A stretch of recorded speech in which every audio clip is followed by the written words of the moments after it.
नमस्कार, बहुत स्वागत है आप सभी का। आप देख रहे हैं प्राइम टाइम शो अपना बिहार। मैं हूं आपके साथ जया मिश्रा। चलिए बुलेटिन की शुरुआत बड़ी खबर के साथ करेंगे। इस साल के आखिर में होने वाले बिहार विधानसभा चुनाव की तैयारियों में राजनीतिक दल सक्रिय दिखाई दे रहे हैं और इसी कड़ी में आज दिल्ली में गृह मंत्री अमित शाह के आवास पर बीजेपी की बड़ी बैठक हुई है। बीजेपी बिहार के बड़े नेताओं की बड़ी मीटिंग हुई। बैठक में बिहार बीजेपी प्रभारी विनोद तावड़े, बिहार बीजेपी अध्यक्ष दिलीप जायसवाल, केंद्रीय मंत्री गिरिराज सिंह, राधा मोहन सिंह, मंगल पांडे, डॉक्टर संजय जायसवाल समेत कई बड़े नेता शामिल हुए।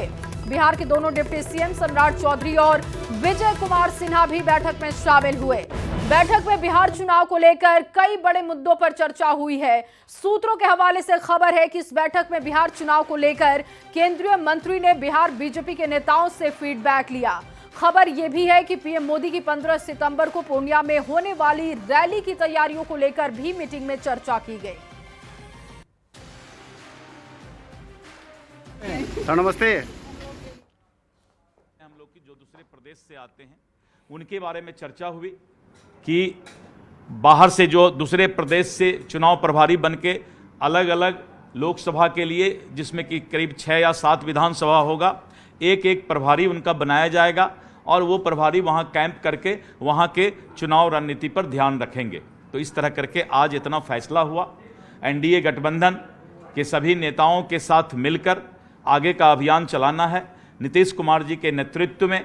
और जो बिहार विकास किया है, बिहार विकसित बिहार का सपना जो आगे बढ़ा है हमारा, और जिस तरह से देश के यशस्वी प्रधानमंत्री श्री नरेंद्र मोदी जी और बिहार के लोकप्रिय मुख्यमंत्री नीतीश कुमार जी के नेतृत्व में बिहार विकास कर रहा है, तो हम विकास की बातों को लेकर के घर घर तक जाएंगे। और ये भी फैसला लिया गया कि बिहार में जो विकास हुआ है, जो काम हुआ है, उसको हम घर घर तक मतदाता संपर्क करने का भी काम करेंगे। सीट शेयरिंग पर कोई चर्चा हुई क्या और कब तक फाइनल होगा सीट शेयरिंग? आज ये सीट शेयरिंग के लिए कोई बैठक नहीं थी। मैंने बहुत विस्तृत तौर पे बहुत सारी बातों का डिस्कशन हुआ। सीट शेयरिंग का मामला जो होता है वो केंद्रीय नेतृत्व का होता है, तो ये विस्तृत बैठक में ये सब चर्चा नहीं होती है। तो आज चर्चा हुई जो हमने बहुत ही विस्तृत तौर पे आपको बताया, और मुझे लगता है कि सारी बातें की सूचना मैंने आपको दिया। धन्यवाद। तो बिहार बीजेपी अध्यक्ष डॉक्टर दिलीप जायसवाल को आप सुन रहे थे। बैठक खत्म होने के बाद उनका बयान सामने आ चुका है। जो अटकलें लगाई जा रही थी कि सीट शेयरिंग की फॉर्मूले पर बात होगी, उस पे उन्होंने साफ किया कि अभी इस पर कोई चर्चा नहीं हुई है। हालांकि विस्तार से हमने चर्चा की है कि कैसे आगे अभियान चलाने हैं, कैसे मतदाताओं को जागरूक करना है, विकास की रफ्तार और कैसे आगे बढ़ेगी और उस पर सरकार ने अब तक क्या काम किया है, आने वाले समय में हमारा स्टैंड क्या होगा, ये सब कुछ हम जनता के सामने रखेंगे।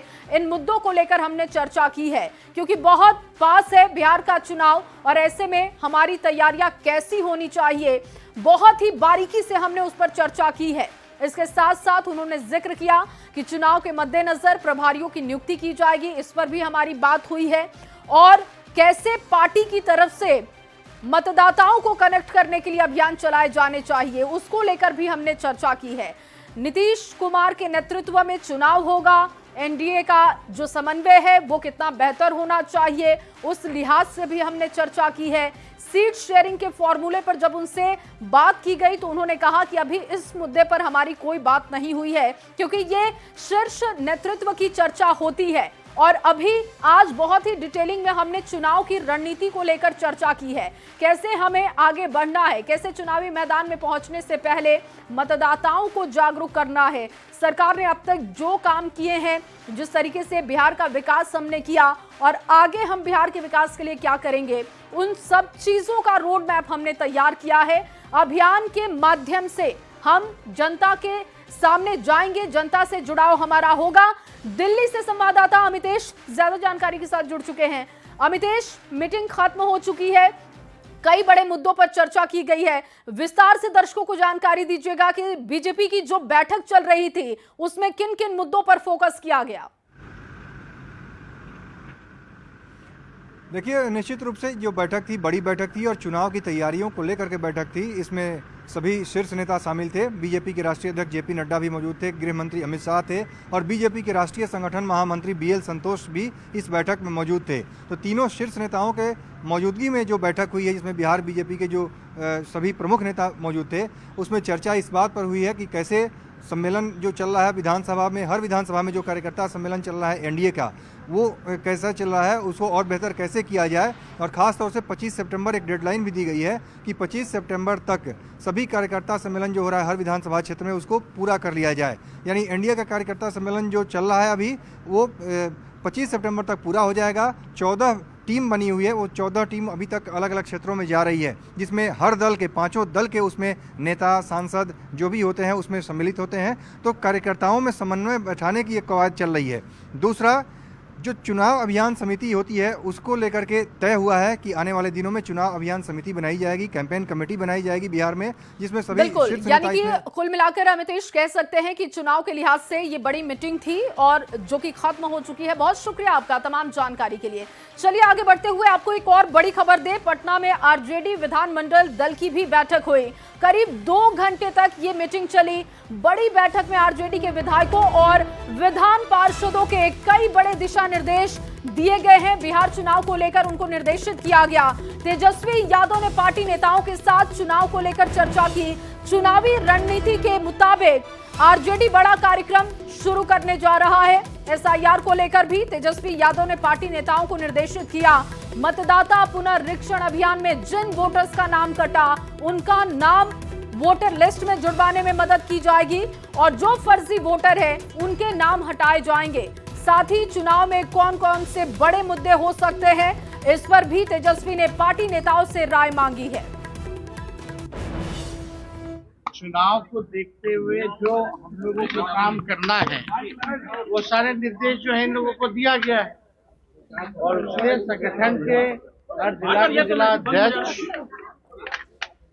प्रधान महासचिव जिला के, पूर्व प्रत्याशी, सांसद और विधायकों को आज जो है बुलाया गया है और उन लोगों को आने वाले चुनाव की तैयारी को लेकर के ये बैठक की। और चलिए बात एनडीए की एक और बड़ी तैयारी की करेंगे। एनडीए ने प्रधानमंत्री मोदी और उनकी मां के खिलाफ अपमानजनक टिप्पणी के खिलाफ कल बिहार बंद का ऐलान किया। एनडीए की महिला मोर्चा ने 4 सितंबर को बिहार बंद का ऐलान किया है। एनडीए के सभी घटक दल बिहार बंद के तहत इसका विरोध करेंगे और एनडीए ने पीएम मोदी के अपमान के विरोध में आम लोगों से भी इस बंद में शामिल होने की अपील की है। आखिर बिहार बंद को लेकर एनडीए की क्या तैयारी है, इस खास रिपोर्ट में आपको दिखाते हैं। के स्थान देवता पितर से भी ऊपर होला, उनकर रोवा जे दुखाई तब भलाई ना होई। प्रधानमंत्री नरेंद्र मोदी अपनी मां को गाली दिए जाने पर इमोशनल हो गए। आरजेडी और कांग्रेस पर निशाना साधते हुए उन्हें माफी मांगने को कहा और देश ऐसे दुर्व्यवहार को माफ नहीं करेगा, ये कहा। भारत की धरती ने मां का अपमान कभी बर्दाश्त नहीं किया। पर कांग्रेस सहित विपक्षी पार्टियों के माफी नहीं मांगने पर और पीएम की दिवंगत मां पर अभद्र टिप्पणी के खिलाफ एनडीए ने गुरुवार को बिहार बंद करने का ऐलान किया है। इस बंद में एनडीए की महिला मोर्चा बढ़ चढ़कर हिस्सा लेंगी। एनडीए ने इस बंद में आम लोगों से भी शामिल होने की अपील की है। एनडीए घटक दल के महिला मोर्चा ने फैसला लिया है कि 4 सितंबर को बिहार बंद का आह्वान किया है। सभी लोग को आह्वान किया गया है कि इस शर्मसार घटना से जो बिहार अपमानित हुआ है, कलंकित हुआ है, तो हम उसका प्रतिकार करेंगे। महिला सेल ने 4 तारीख को बिहार बंद करने का जो है एक बेरा जो है फर्स्ट टाइम बंद करने का ऐलान किया है। एनडीए का ये बंद सुबह 7 बजे से दोपहर के 12 बजे तक बुलाया गया है। बीजेपी के नेता विपक्ष के खिलाफ बेहद आक्रामक हैं और इस बंद को सफल बनाने में आम लोगों से बढ़ चढ़कर शामिल होने की अपील कर रहे हैं। देश के मां का अपमान है, सारी बहु बेटियों की मां का अपमान है और कदापि लोकतंत्र में हम भारतीय एनडीए कभी उसको बर्दाश्त नहीं करेगी। आपको बता दें कि 27 अगस्त को दरभंगा में वोटर अधिकार यात्रा के मंच से राहुल तेजस्वी की मौजूदगी में पीएम मोदी की मां के खिलाफ जो अपशब्द कहे गए, उसके विरोध की गूंज एक सप्ताह बाद भी जोरदार ढंग से सुनाई दे रही है। पीएम की चुप्पी तोड़ने के बाद एनडीए के नेता बेहद आक्रोशित हैं, तो वहीं अब सभी की नजरें गुरुवार के बिहार बंद पर टिकी है। Bureau report, news 18। और वहीं मुख्यमंत्री नीतीश कुमार के बेटे निशांत कुमार फिलहाल राजनीति में नहीं आएंगे। निशांत इस बार विधानसभा का चुनाव नहीं लड़ेंगे। जेडीयू के राष्ट्रीय कार्यकारी अध्यक्ष और सीएम नीतीश के बेहद करीबी नेता संजय झा ने खुद अटकलों पर विराम लगा दिया है। सक्रिय राजनीति में निशांत के आने को लेकर क्या कहा उन्होंने, आपको इस रिपोर्ट के जरिए दिखाते हैं। राजनीति में नीतीश के बेटे निशांत की ना, निशांत नहीं लड़ेंगे विधानसभा का चुनाव।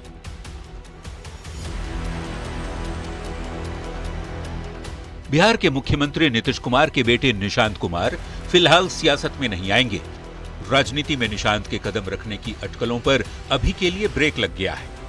बिहार चुनाव में निशांत के पदार्पण की चर्चा पर ब्रेक किसी और ने नहीं, बल्कि सीएम नीतीश के बेहद करीबी और जेडीयू के राष्ट्रीय कार्यकारी अध्यक्ष संजय झा ने लगाया है। एक डिजिटल मीडिया प्लेटफॉर्म के कार्यक्रम में संजय झा ने कहा, निशांत अभी राजनीति में नहीं आएंगे, सीएम नीतीश कुमार अभी एक्टिव हैं और उनके ही नेतृत्व में बिहार चुनाव लड़ा जाएगा। संजय झा के इस बयान से ये लगभग साफ हो गया है कि फिलहाल निशांत सक्रिय राजनीति में कदम नहीं रखने जा रहे। हाल के दिनों में जितनी पोस्टरबाजी हुई, निशांत को चुनाव लड़ाने की मांग हुई, उन सारी अटकलों का जवाब मिल गया है, क्योंकि राजनीति में निशांत की एंट्री का सवाल भी टल गया है। बीजेपी ने इसका स्वागत किया है, क्योंकि खुद सीएम नीतीश कुमार शुरू से ही परिवारवाद के खिलाफ रहे हैं। संजय झा जी ने बिल्कुल ठीक ही कहा होगा कि जब तक नीतीश कुमार जी एक्टिव हैं, चुस्त हैं, दुरुस्त हैं, तंदुरुस्त हैं और बिहार को चलाने में सक्षम हैं, तब तक पार्टी में कोई दूसरा शीर्ष नेतृत्व नहीं आ सकता। सीएम नीतीश के एक्टिव रहते निशांत की सक्रिय राजनीति में कदम रखने की संभावना शुरू से कम रही है और अब इस पर लगभग फाइनल मुहर भी लगती दिख रही है, जिसके पीछे विपक्ष भारतीय जनता पार्टी और भूजा पार्टी की साजिश बता रहा है। निशांत कुमार राजनीति में नहीं आए, इसके लिए अब भूजा पार्टी के लोग सक्रिय हो गए हैं। देखिए, निशांत जी राजनीति में आएंगे या नहीं आएंगे, ये बिहार का कोई राजनीतिक मुद्दा नहीं है। बिहार इस पर विमर्श नहीं कर रहा है, बिहार विमर्श कर रहा है वोट चोरी पर।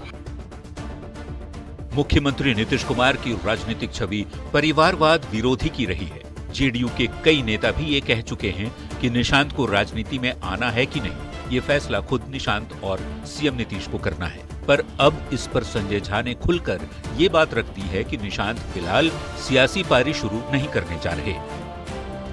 पटना संवाददाता रवि एस नारायण के साथ ब्यूरो रिपोर्ट, न्यूज़ 18। और अब बात पीके की होगी।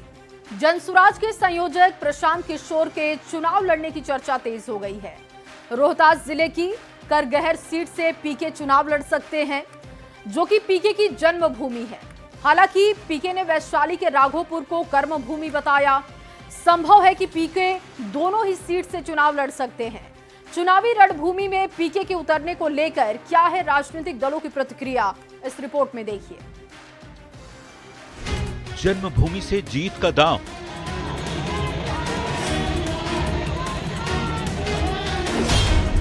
पीके करगहर से लड़ेंगे चुनाव। प्रशांत किशोर उर्फ पीके चुनावी रणनीतिकार और जनसुराज के सूत्रधार। जो पीके अब तक दूसरों के लिए रणनीति तैयार करते थे, अब खुद रणभूमि में उतरने की तैयारी कर चुके हैं। बिहार चुनाव में पीके के लिए रणभूमि होगी उनकी जन्मभूमि। चुनावी चर्चा है कि प्रशांत किशोर रोहतास जिले की करगहर विधानसभा सीट से चुनाव लड़ सकते हैं। जनसुराज के संयोजक प्रशांत किशोर उर्फ पीके करगहर के लिए कोई अजनबी नहीं है। पीके सासाराम के कोनार गांव के ही मूल निवासी हैं, लिहाजा करगहर की सियासी आबोहवा से पीके बचपन से ही चिरपरिचित हैं। लगभग 2 महीने पहले जून में जब पीके बिहार बदलाव यात्रा के दौरान अपनी जन्मभूमि पहुंचे थे, तब अपनों के बीच कहा था कि 15 साल में जिसका हाथ पकड़ा वह जीत कर राजा बन गया, पर इस बार राजा का बेटा राजा नहीं बनेगा।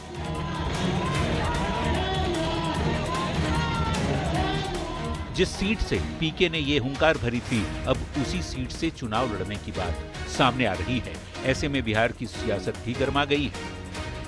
लोकतंत्र है, अगर प्रशांत किशोर जी चुनाव लड़ने का ऐलान कर रहे हैं जिस विधानसभा क्षेत्र से, अब वहाँ की जनता को तय करना है। चलिए, पहले तो कहते थे कि वो खुद चुनाव लड़ने नहीं आए हैं, चुनाव लड़वाने आए हैं। अब ये तो कहा कि चुनाव लड़ेंगे, उनको लड़ना भी चाहिए और हम दुआ करेंगे, हम ईश्वर से कामना करेंगे कि कम से कम उनकी जमानत बच जाए। जन स्वराज के सूत्रधार प्रशांत किशोर कब क्या कहेंगे कोई नहीं जानता। जो मुंह में आता है बोल देते हैं, किसी पर आरोप भी मर देते हैं। ताजा जुमला फेंका है उन्होंने, रोहतास जिले के करगहर विधानसभा क्षेत्र से चुनाव लड़ने की घोषणा की है। ऐसी खबरें सामने आ रही है कि जन स्वराज के नेता प्रशांत किशोर जी ने करगहर सीट से चुनाव लड़ने का ऐलान किया है। अभी तक तो दूसरों के लिए रणनीति बनाते थे, अब मैदान में खुद उतरने की बात कर रहे हैं। एक सुझाव है कि जो आप वादा करके आ रहे हैं, अगर आप जनप्रतिनिधि बनते हैं तो उन वादों को भूलना नहीं है और बिहार के उत्थान हेतु दिन प्रतिदिन काम करते रहना है। हालांकि पीके ने अभी औपचारिक रूप से घोषणा नहीं की है, लेकिन जमीनी और जातीय समीकरण भी पीके के पक्ष में दिखाई देता है। करगहर में सबसे अधिक कुर्मी है, उसके बाद पीके की जाति ब्राह्मणों की ज्यादा संख्या है। अनुसूचित जाति निर्णायक भूमिका में है और वैश्य वोटरों को प्रभावशाली माना जाता है। चुनाव में ये देखना दिलचस्प होगा कि पीके यदि दांव लगाते हैं तो ऊंट किस ओर करगहर में करवट लेता है। पटना संवाददाता विनीता मिश्रा के साथ ब्यूरो रिपोर्ट, न्यूज़ 18।